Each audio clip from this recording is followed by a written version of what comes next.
When I walked into the courtroom that morning, my daughter Clara sighed loudly, the kind of sigh that carried judgment. She whispered something to her husband Eric, who smirked without even trying to hide it. I ignored them until the judge looked up, froze, and murmured, "It's really her." The whole courtroom fell silent. No one there knew who I really was or what I had once done until that moment. That trial would change everything. My name is Evelyn Hart, and I'm 68 years old. For most of my life, I was just an ordinary widow living in a quiet street on the outskirts of town. My mornings always started the same: a chipped mug of coffee, the humming of the old radio, and the soft rustle of the violets my late husband adored. It wasn't glamorous, but it was peaceful. I'd spent 45 years being a mother first and everything else second. I scrubbed offices through long nights, stitched dresses for extra cash, and baked pies to pay for Clara's college tuition. Every ache in my back was worth it, because I believed my daughter would have the life I never did. But life has a cruel way of testing the purest hearts. When Clara married Eric, a man with slick charm and empty eyes, I forced myself to smile. Every Sunday, I cooked their favorite meals, trying to keep our family together. After my husband died, I thought Clara and I would lean on each other for comfort. Instead, she drifted away, slowly at first, then completely. Her visits turned into obligations. Her calls became rare. And when she did show up, she carried an invisible wall between us. The day it all shattered was a gray Thursday in October. I had spent hours preparing Clara's favorite chicken stew, the one she used to beg for as a child. I laid the table with my embroidered cloth and fresh flowers, just to make her feel loved. When they arrived, Eric didn't even greet me. He strolled straight to my late husband's chair, turned on the TV, and stretched out like he owned the place. Clara stood by the doorway in a green dress I'd given her last year, but her face was expressionless. "Mom, we need to talk," she said coldly. I sat down, clutching my apron. "This house," she began, "is too big for you. You shouldn't be living alone anymore. Eric and I found a wonderful community for seniors. It's peaceful and safe. You'll love it there." For a moment, I thought she was joking. "Clara," I said softly, "this is the home where you took your first steps, where your father built every wall with his own hands. It's full of our memories." She looked away.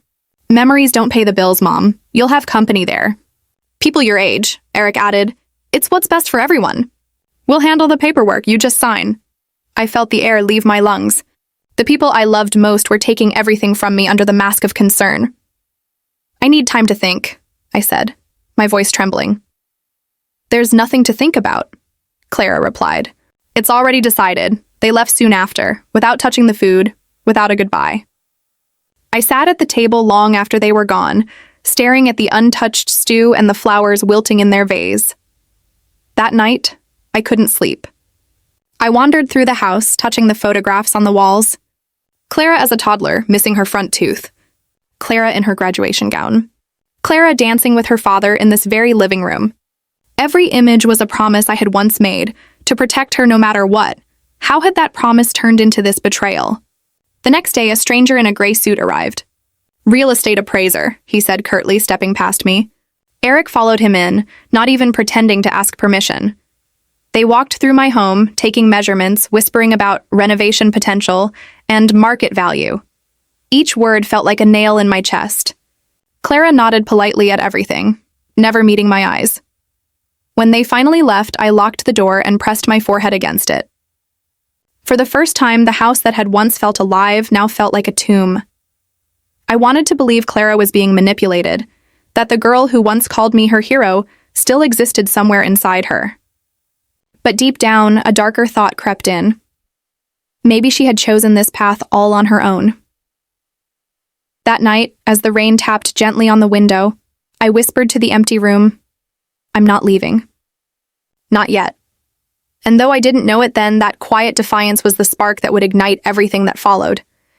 The rain hadn't stopped that night. It fell softly against the window like a whisper from the past. I sat in my late husband's chair, clutching an old photo of Clara as a little girl, wondering where I had gone wrong. By morning, I decided to bake. Baking always helped me think. The smell of butter and cinnamon filled the air, the scent of simpler days. For a moment, I almost forgot what was coming. Then came the knock. When I opened the door, Eric was standing there with that smug half-smile that always made my stomach twist. But this time he wasn't alone. Beside him stood a man in a dark coat holding a briefcase. "Good morning, Mrs. Hart," the man said. "I'm Mr. Lang, legal representative for your daughter and son-in-law. We just need your signature on some documents to finalize the transfer." "Transfer?" I repeated. "Of what?" "Your property," Eric answered bluntly. "We've already taken care of the rest. You just need to sign so everything can move forward smoothly." I felt my fingers go cold. "You're selling my home?" Eric's tone hardened. "Not selling. Keeping it. It'll stay in the family, just under our name. You'll thank us later when you're settled in your retirement home." I looked at him. Really looked. The man standing before me had never seen this house as a home. To him, it was an investment, a trophy. "I'm not signing anything," I said quietly. Eric's smirk vanished. "Don't make this difficult, Evelyn. You're not in any shape to manage things alone. Clara's your next of kin. She's doing what's best for you." I said no. The lawyer shifted uncomfortably. "Ma'am, if you refuse, there may be legal options to prove you're unfit to manage your affairs." That word, unfit, hit me harder than any slap. My knees trembled, but I forced myself to stand taller. "You can tell your client," I said, voice sharp as glass, "that this house isn't for sale, transfer, or theft." I shut the door in their faces. My heart was racing. I had never felt so small and so angry at once. The betrayal wasn't just from Eric. It was from Clara, too. My only daughter had given strangers permission to strip me of everything I'd built. That night, I barely slept. I sat surrounded by open boxes, the ones Clara had brought for packing, and stared at the peeling wallpaper my husband and I had once put up together. I traced my fingers over the faded patterns, whispering to him, "What do I do now, Henry? They're taking everything." The next morning, Clara came alone. Her eyes were red, but her expression was still cold. She stood at the doorway holding more boxes. "Mom, I came to help you pack." "I told you," I said. "I'm not leaving." She sighed, setting the boxes down. "Mom, you don't understand. It's not safe here." "You left the gas stove on last week." "That's a lie," I interrupted. "You know that's not true." Her voice cracked just slightly. "Please don't make this harder." "Harder?" I snapped. "You're stealing my home, Clara. You're packing away my life like it's junk." For a moment, her eyes softened. I thought maybe, just maybe, she'd come to her senses. But then Eric's car horn honked outside and her face hardened again. "Mom, I'm doing this because I love you," she whispered. I laughed bitterly. "Then I'd hate to see what you'd do if you didn't." She began moving things without another word. My wedding dress, my husband's letters, the china set we had used every anniversary, each item tossed into a box like it meant nothing. When she reached my jewelry box, I froze. Inside were the last pieces of my old life. My wedding ring, my mother's locket, a pair of pearl earrings Henry had given me on our 25th anniversary. "Clara, don't touch that. It's safer with me," she said quickly, slipping it into her purse. Something broke inside me. "Those aren't yours." Her hand trembled. "Mom, please stop. You're making a scene." "No, Clara," I whispered, tears burning down my face. "You're making a memory you'll regret for the rest of your life." She didn't reply. She just turned and walked away. That night, the house felt colder than ever. Half of my things were gone, and so was my faith in my daughter. I sat on the floor, surrounded by empty shelves and dust, and realized something terrible. They wouldn't stop until I was gone. But fate, as cruel as it can be, sometimes leaves a door slightly open when all others are slammed shut, because the next morning, while I was searching through my husband's old desk for an old deed, I found a small locked folder I'd never seen before, one that carried his initials, and inside it, hidden beneath years of dust, lay the key to everything. I held the small brown folder like it was alive, trembling, heavy, almost humming with the weight of secrets. My husband's initials, HH, were neatly written on the front. I'd gone through that desk 100 times before, but somehow I had never noticed this. A small brass key was taped to the back. My heart pounded as I unlocked it.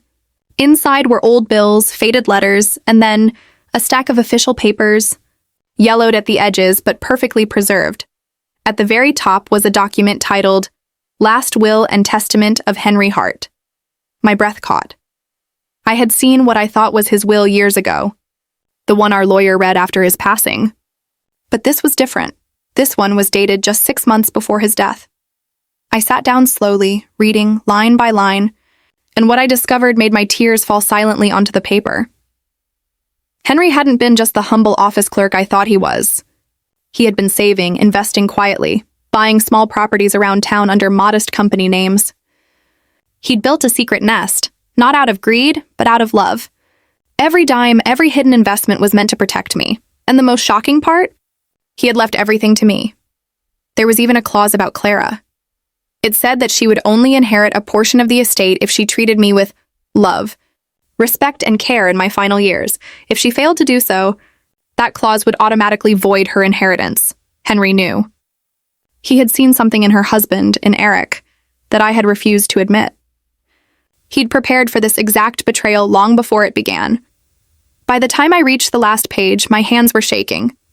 There was also a handwritten letter, folded neatly and tucked behind the will. The paper smelled faintly of his cologne, the same scent that used to linger on his coat. My dearest Evelyn, if you are reading this, it means I am no longer there to protect you. I know how stubborn you are, and that you would have refused to accept help. But you must understand, this is not a gift.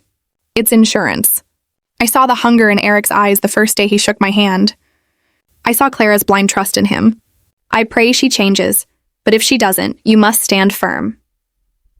The properties, the stocks, even the apartment where Clara and Eric live, they all belong to you. I've left instructions for the accounts in the green folder behind this one. If you need help, call our lawyer, Mr. Raymond Hale. He's trustworthy. You spent your life protecting others, Evelyn. Now it's time to protect yourself. With all my love, Henry. I pressed the letter to my heart and sobbed, not from sadness this time, but from relief, from gratitude, from the sudden realization that I wasn't powerless after all. I opened the green folder next. Inside were account statements, property deeds, and even ownership documents for several apartments, one of which was the exact building Clara and Eric lived in. I laughed through my tears. The rent they'd been paying every month had actually been deposited into my own account. "Oh, Henry," I whispered. "You brilliant man."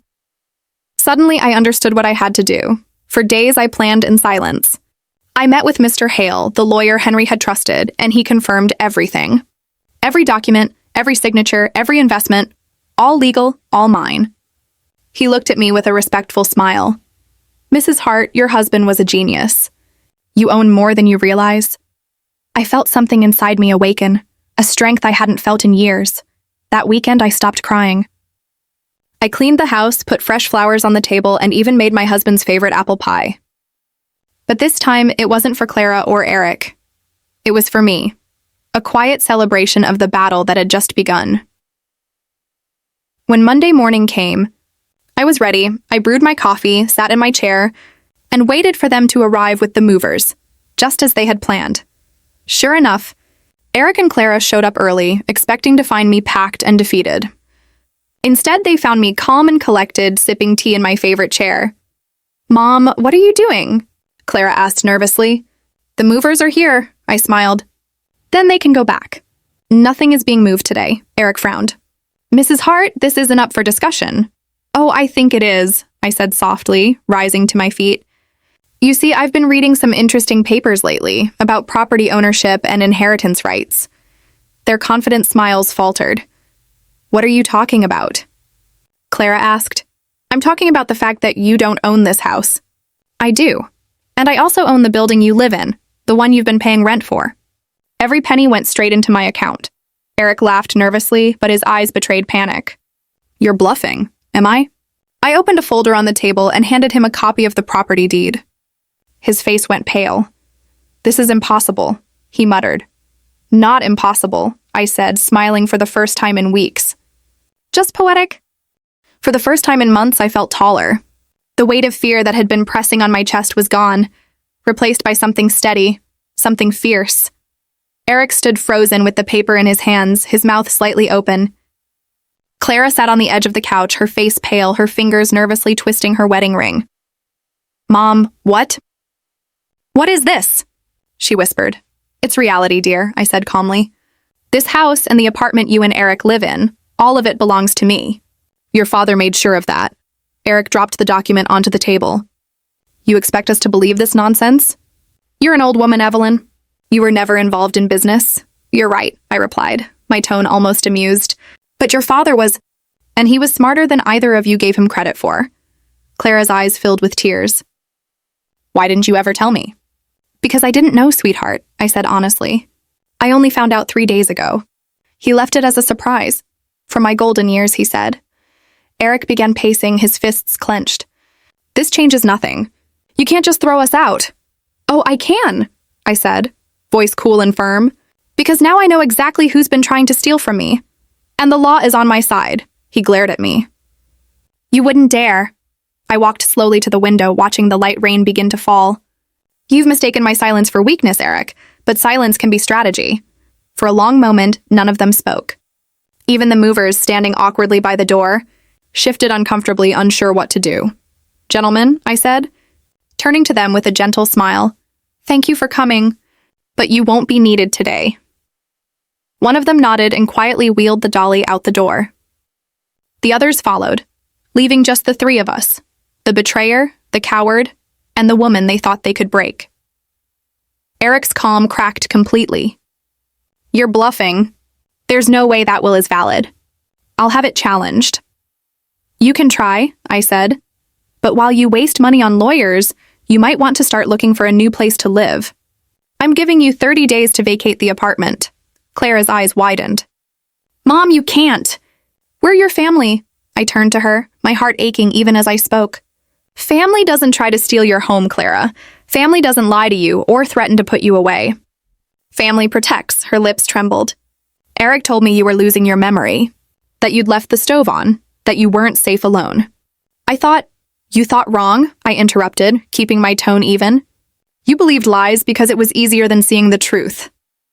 Eric slammed his hand on the table. Enough! You're not kicking us out. You'll regret this, I smiled faintly. Maybe, but at least I'll regret it from the comfort of my own home. He took a step toward me, his voice low and dangerous. You think this is over? I'll prove you forged those documents. You'll be the one in court. Then I suppose I'll see you there, I replied calmly. And I'll make sure your boss knows you threatened a 68-year-old woman. Considering I own a large stake in his company, I'm sure he'll find that fascinating. His face turned white. You what? Oh yes, I said softly. Your father-in-law owned a share of your company. And now that's mine too. The room fell silent. Clara looked at him in horror. Eric, is that true? You never told me her father was part of your firm, he stammered. I didn't think it mattered. It matters, I interrupted. Because it means your arrogance just cost you your job and your home. Tears finally rolled down Clara's cheeks. She looked at me with something between fear and guilt. Mom, I didn't know he was planning all this. Please don't throw me out. I'm pregnant. Her words hit me like a stone to the chest.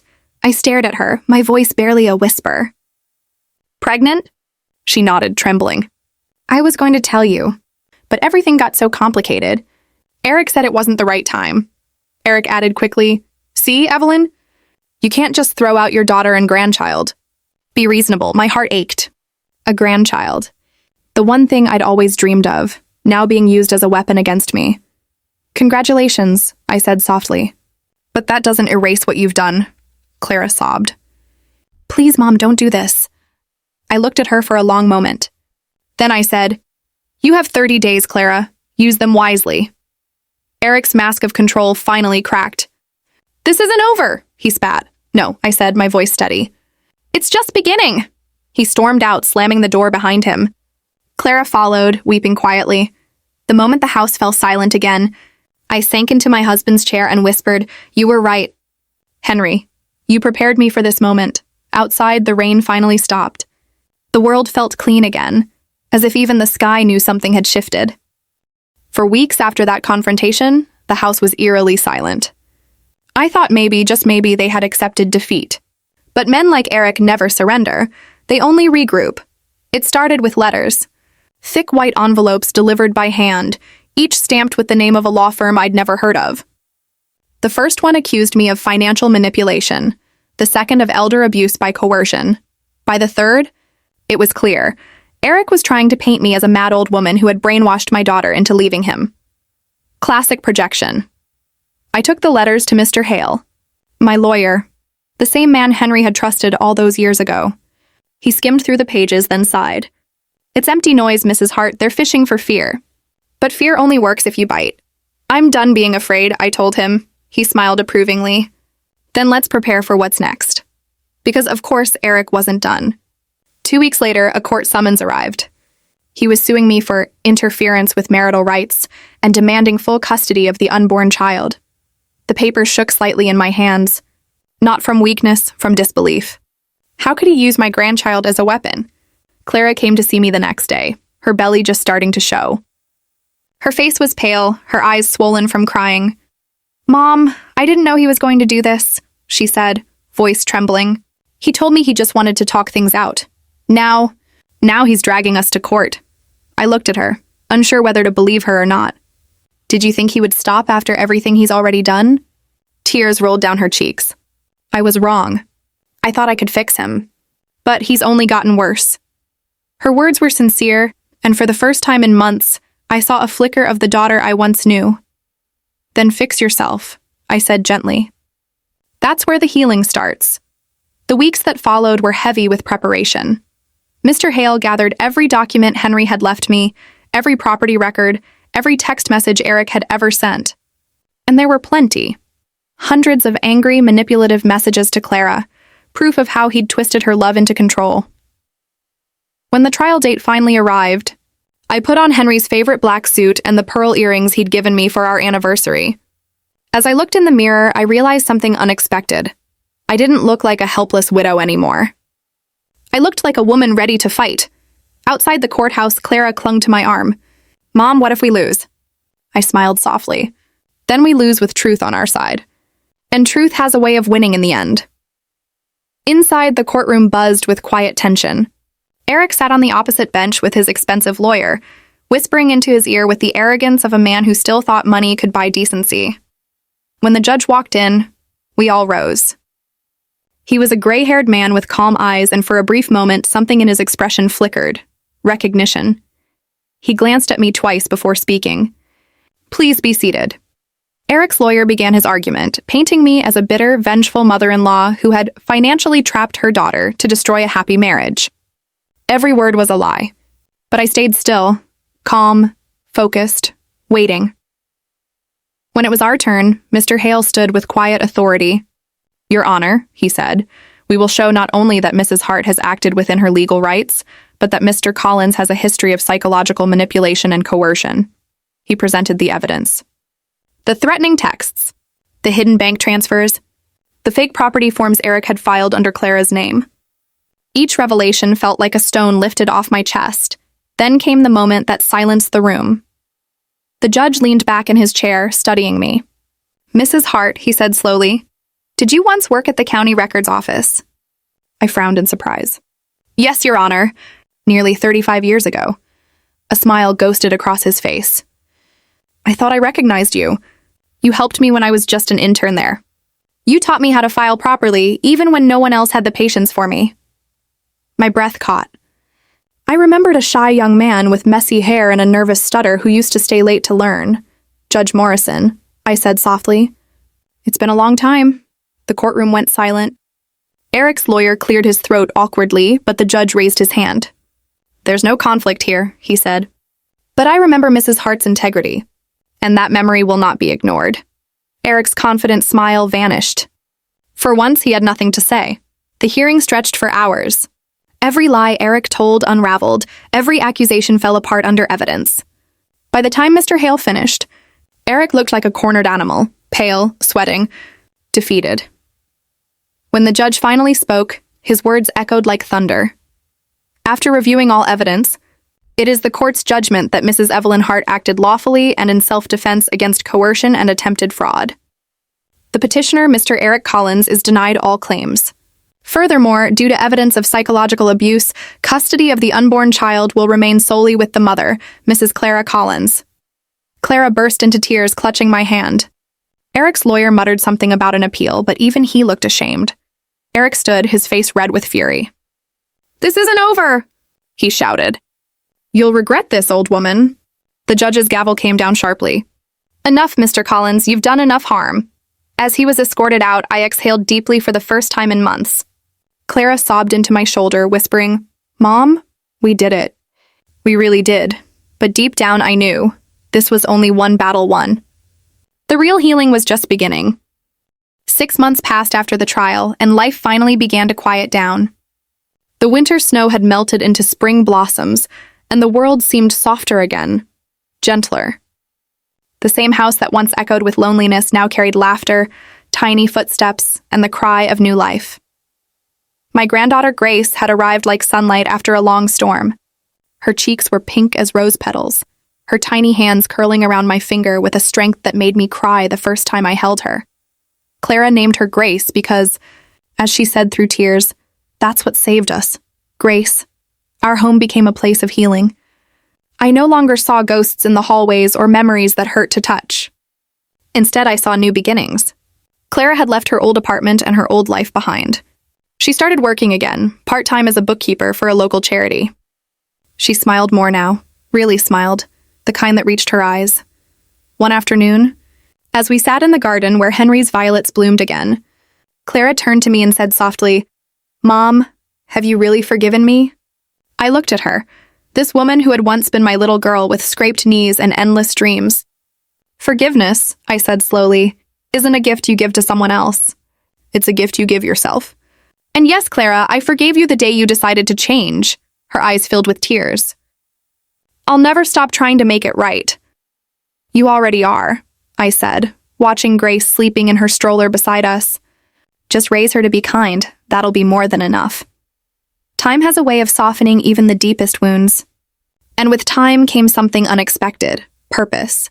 Using part of Henry's inheritance, I started a small community initiative called Second Chance Haven, a refuge for older women who had been cast aside, manipulated or forgotten by their families. I knew too many stories like mine. Too many mothers and grandmothers silenced by shame or fear. We began with just 3 women, widows who had nowhere else to go. Within a year, we were helping dozens find homes, confidence, and dignity again. Some had been tricked out of their property. Others were simply alone. But together, they found hope.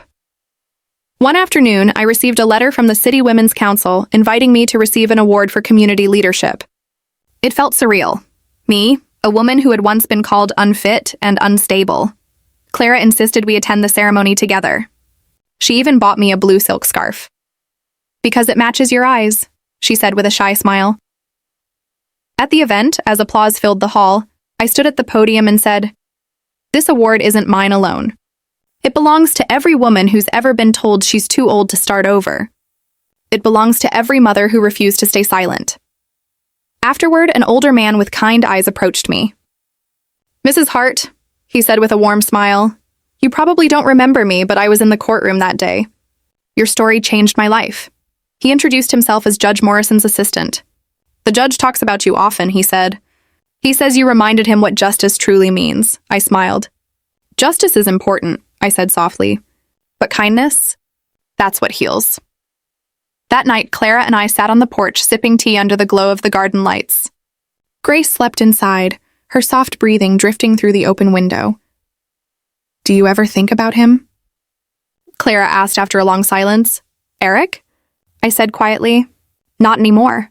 People like him are lessons, not regrets." She nodded. "He tried to call once." I didn't answer. "Good," I said. "Some doors are meant to stay closed." The moon rose high, casting silver light across the garden. The air smelled of jasmine and earth, Henry's favorite scent. I closed my eyes for a moment and whispered, "We did it, Henry. We made it through." The wind brushed against my face like a gentle touch, and for a fleeting second I could almost feel him there. Proud. Watching. Inside, Grace stirred. I walked in and lifted her gently from her crib. She blinked up at me with wide, curious eyes. "Do you know how strong your mother is?" I whispered. "Do you know what it took for her to be here?" She gurgled softly, clutching my finger. "You'll grow up brave," I promised her. "Because your family learned what love really means. Not control. Not fear, but understanding." Later that night, after I tucked Grace in, I sat by the window with my old chipped mug of tea, the same one I'd used for decades. For the first time in years, I didn't feel old. I didn't feel bitter.